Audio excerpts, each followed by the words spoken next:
All right, good afternoon, and thank you for tuning in to Millennial Talk 2.0 on WCEGtalkradio. I am your host, Kyle Andrew, and I'm here accompanied by Pennye Rogers, the CEO and owner of WCEGtalkradio. Without her, we are nothing. Without you guys, we're nothing. Absolutely. So you brought up a good topic over the break about the woman who was appointed taking Brian Kemp's place because he stepped down from Secretary of State. It's kind of like you and Mr. Oliver were describing it as throwing the black community a bone. Yes, for us to shut up and stop whining, okay? Mm-hmm. But no, really, Robin Crittenden is Georgia's new Secretary of State that was appointed because Mr. Kemp finally stepped down after he said he won the Georgia's governor's race. But I do believe, though, that when Governor Deal appointed her, I do believe as far as, I mean, don't get me wrong, I want our community to stay woke, okay? Exactly. Yeah. We need to stay woke because if we continue to allow people to give us second choice and not give us what we deserve, what we rightfully should have in the beginning, don't throw me a bone later and want me to shut up, okay? Right. And I think that's all it is doing that because even though, as we said earlier, even though there are any laws in place that Mr. Kemp should not have been able to hold his current office as Secretary of State and run for governor at the same time, I think morally he should have stepped down. And morally he should have stepped down, and also he should have, and then if Governor Deal had appointed Ms. Rosalynn at that time, then okay, I can live with that.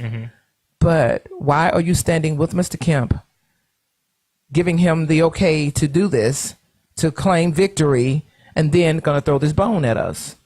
And some people like, oh well, at least we got somebody in there now. It's kind of late to put that dog in the game. Yeah, not calling her a dog, but why are you? I mean, this should have been done when he decided. He just didn't decide just before the election he was going to run. This should have been done months ago. Yeah, back what? And how long? February, March. For that campaign has been going on for what? 18? I want to say 18. Well, I won't say 18 months, but it's been a while. It's been a while. Yeah, it's long enough for him to have stepped down, and so he's still drawing money. He's making a check. And still, oh God, let me shut up because it's going to open up more doors. But I do, and then people saying she's not qualified. But heck, we have a leader up in Washington that's not qualified to be president, but he's there. Right. Okay.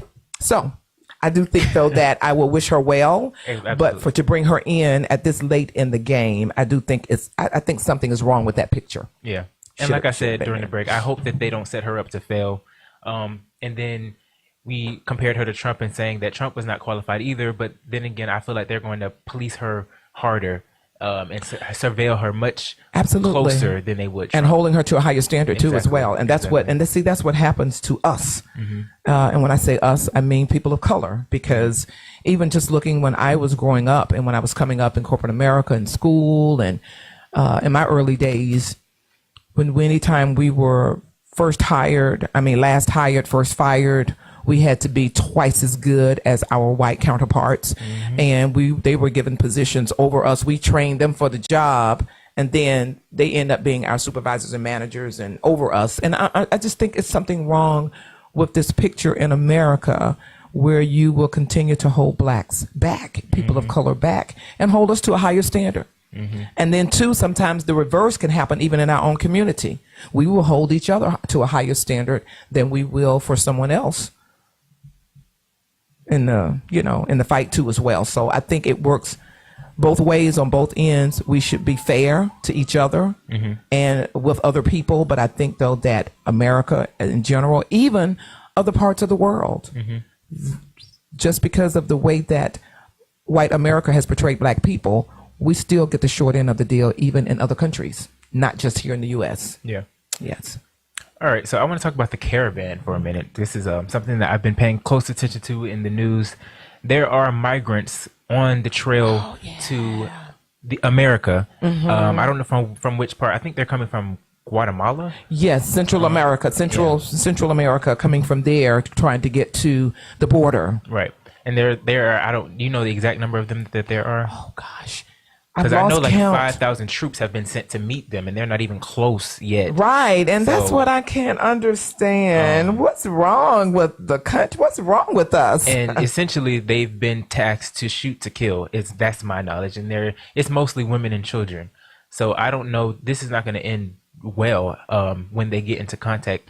I had a friend that kind of how do I say this? He kind of related it to when during the civil rights movement, when we were being hosed and bitten by dogs. He says that that's what's about to happen, kind of like Selma, but at the border. And I was like, well, I mean, I hope that's not what goes down. But what do you think? Well, I do think though that we are being a little too dramatic right now. I'm just looking at the way that the immigration laws or just the immigration issue has been a determining factor for people that are for our administration and as to those that are against the administration. Being that the First Lady, being that her parents, being that his son, they're all immigrants. Yep. I mean, I know the last son was born here in the States, correct? The baby boy. It's in his blood. One drop rule. Right, but I'm just saying though, but even with this chain immigration where, you know, if your family or somebody is here and you can, that's how her parents were able to become citizens. Mrs. Trump, her parents were able to become citizens because of the chain migration, immigration laws. And so I just feel that we are just overreacting. Like I said, they're not even here yet, nowhere near here yet. Won't be here for us. And you are taking troops and putting them at the borders and trying to shut it down long before it happens, or you're still talking about a wall. You're still talking about immigrants like they are aliens or something. And you're treating us like we're immigrants too, if you believe. I mean, we were not slaves. We were enslaved, but we were brought here against our own will. But we're still not having the opportunity to be the citizens that we are because of simple-mindedness and small-mindedness coming from leadership. So you're really causing other people. That's why this society is not getting any better, because if you have leadership that's doing that's happening and doing what they're doing, it's a sad day in our world, in our country. Yeah, it's definitely his rhetoric and how is his disrespect and how he just talks about other people, which is why there was bombs sent to high Democratic officials. So it starts with him. I think he's the head of the problem.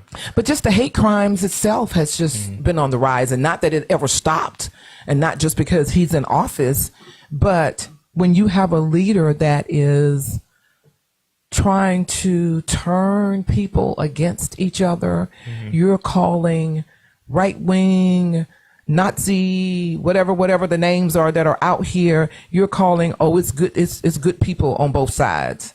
How can you be a good person and you have hatred in your heart, and outwardly hatred? It's not like it's hidden, and that's still just as bad. I would rather know that your real true face to be out there than me. You smile at my face, but you still hate me at the same time. So I don't like the hidden racism. Put it out on the table. But in order for them to think that's making America great again, I just think that slogan has just really, it's just really negative. And his supporters have gotten really blatant with their disrespect and their racism as well. They don't even hide it anymore. They don't. Right. It's just outright. Yeah. And just know with the number, and like I say, I think the crime, the hate crime, and the racism has always been there, and I don't think it's getting worse. I just think it's just being uncovered. I'm like Russell Simmons on that part. It's just being uncovered right now, and I think I'm glad, and that's why the control with these mobile phones, how we can go live to show when wrongdoing is being done, when wrongdoing is out there. This is stuff that he's trying to stop.